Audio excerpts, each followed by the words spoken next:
Pernah nggak sih Anda merasa butuh semacam bersih-bersih diri, tapi bukan cuma badan, melainkan jiwa? Nah, itulah yang akan kita bedah bareng hari ini, Tazkiyatun Nafs atau seni menyucikan jiwa. Kita akan lihat peta perjalanannya, dari lapisan paling luar diri kita sampai ke intinya yang paling dalam. Panduan kita kali ini datang dari bab 3 buku keren, Menyucikan Jiwa dengan Puasa. Jadi, yuk kita anggap ini semacam tur berpemandu untuk memahami gimana sih proses pembersihan batin yang ternyata sangat terstruktur ini.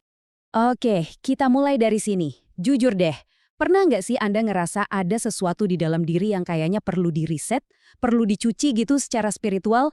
Nah, perasaan inilah yang jadi titik awal dari semua perjalanan ini. Perjalanan bersih-bersih jiwa ini ternyata ada urutannya loh, dan logis banget. Kita bakal mulai dari yang paling kelihatan, yaitu tubuh. Terus kita nyelam lebih dalam ke pikiran. Lanjut ke pusat emosi yaitu hati. Dan puncaknya, kita sentuh sir, inti jiwa kita yang paling rahasia. Yuk kita kupas satu-satu. Langkah pertama, dan ini adalah fondasinya, yaitu kebersihan lahiriah. Mungkin kedengarannya agak aneh ya, kenapa sih bersih-bersih jiwa mulainya dari badan? Jawabannya simpel, karena ini adalah prinsip dasar banget dalam ajaran Islam. Nah, ini dia logikanya yang menarik. Para ulama, seperti Imam Al-Ghazali, ngajarin kita kalau tubuh itu ibarat instrumen buat jiwa. Kalau instrumennya bersih dan suci, baik dari kotoran fisik maupun dari hal-hal yang bikin kita nggak bisa ibadah, otomatis jiwa kita jadi lebih gampang buat fokus, lebih khusyuk. Sederhananya, wadah yang bersih bikin isinya jadi lebih tenang kan? Oke, setelah bersih secara ritual, pembersihan ini naik level ke level moral. Setiap anggota tubuh kita itu kayak pintu yang bisa jadi jalan masuk kebaikan atau keburukan. Jadi intinya adalah gimana kita ngejaga setiap pintu ini, mata, telinga, lidah, tangan, dan kaki, biar nggak kemasukan hal-hal yang dosa. Dan di antara semua pintu tadi, lidah itu salah satu yang paling krusial buat dijaga. Hadis ini ngegambarin dengan jelas banget betapa dahsyatnya efek omongan kita. Satu kalimat bisa bawa kita ke surga, tapi kalimat lain bisa ngejerumusin. Jadi pilihannya cuma dua kan? Ngomong yang baik atau mendingan diam. Oke, dari dunia luar, sekarang kita nyelam lebih dalam lagi. Kita masuk ke dunia batin, yaitu pikiran dan hati. Kalau tadi tubuh itu wadahnya, nah, pikiran itu bisa kita ibaratkan sebagai taman tempat ide-ide tumbuh. Dan hati itu cermin yang mantulin kondisi jiwa kita. Metafora ini keren banget loh. Coba bayangin, pikiran kita ini sepeta kebun. Kalau kita rajin nanam benih-benih yang positif, yang bermanfaat, yang penuh hikmah, ya yang tumbuh nanti bunga-bunga ketenangan. Tapi kalau kita biarin pikiran negatif dan sia-sia tumbuh liar, kebun kita bakal penuh sama semak duri kegelisahan. Dan ini dia dampaknya langsung. Kelihatan banget kan bedanya? Pikiran yang bersih itu hasilnya fokus dan ketenangan. Sebaliknya, pikiran yang kotor dan gak dirawat, wah, udah pasti isinya gelisah dan malah ngerusak diri. Jadi, bersih-bersih pikiran itu beneran vital banget buat kesehatan spiritual kita. Sekarang kita masuk ke area yang lebih dalam lagi, yaitu hati. Nah, disinilah sumber dari penyakit-penyakit yang nggak kelihatan mata, tapi dampaknya luar biasa, merusak iman dan ketenangan batin kita.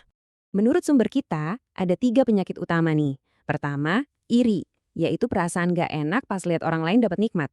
Kalau ini nggak diobatin, bisa naik level jadi dengki, yaitu bukan cuma nggak senang, tapi berharap nikmat itu hilang dari dia. Dan yang terakhir, ria. Ini pas kita beramal tapi tujuannya bukan buat Allah malah buat cari pujian manusia. Nah, kerennya, setiap penyakit itu ada obatnya. Udah sepaket. Rasa iri, lawannya pakai syukur. Fokus sama apa yang kita punya.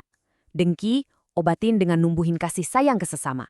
Dan ria, penawarnya cuma satu, ikhlas. Lurusin lagi niat kita semata-mata karena Allah.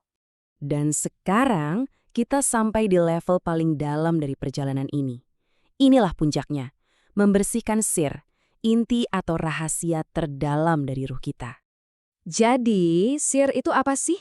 Bayangkan ini adalah sebuah ruang paling privat, paling suci di dalam diri kita. Semacam jalur VIP untuk koneksi langsung kita dengan Sang Pencipta. Nah, membersihkan sir itu artinya kita memastikan di ruang VIP ini nggak ada sesuatu atau seseorang pun selain Allah yang jadi fokus utama. Terus gimana caranya? Apa kita harus anti sama dunia? Nggak juga. Kuncinya bukan menghapus semua keinginan duniawi. Itu hampir mustahil. Tapi seperti yang tertulis di sini, kita membingkai ulang keinginan itu. Pengen punya harta, niatkan biar bisa banyak sedekah. Pengen punya jabatan, niatkan biar bisa adil. Semua keinginan dunia kita jadikan jembatan untuk memprioritaskan Allah. Oke, kita udah bahas semua teorinya, dari tubuh, pikiran, hati, sampai ke sir. Pertanyaan besarnya kan, gimana cara kita melatih ini semua secara praktis? Nah, jawabannya luar biasa, yaitu lewat ibadah puasa. Ini dia kenapa puasa itu disebut latihan spiritual yang holistik. Karena dalam satu waktu, ia melatih semua level tadi. Puasa melatih tubuh kita nahan hawa nafsu, melatih anggota tubuh kita biar nggak berbuat dosa, melatih pikiran dan hati kita buat fokus ibadah, dan puncaknya melatih sir kita untuk mengosongkan diri dari selain Allah. Ini benar-benar paket latihan yang super komprehensif. Jadi, penting buat diingat, puasa itu bukan tujuan akhirnya, tapi jembatannya. Semua disiplin dan kesadaran yang kita bangun selama puasa itu dirancang untuk kita bawa ke 11 bulan lainnya, biar kehidupan kita sehari-hari jadi lebih suci dan lebih dekat sama Dia. Dan ini membawa kita ke pertanyaan terakhir untuk direnungkan. Perjalanan membersihkan jiwa ini kan bukan proyek sebulan doang ya. Ini adalah komitmen seumur hidup. Jadi pertanyaan buat kita semua adalah, gimana caranya kita bisa bawa semangat dan latihan ini setelah Ramadan selesai untuk menjaga jiwa kita tetap bersih setiap hari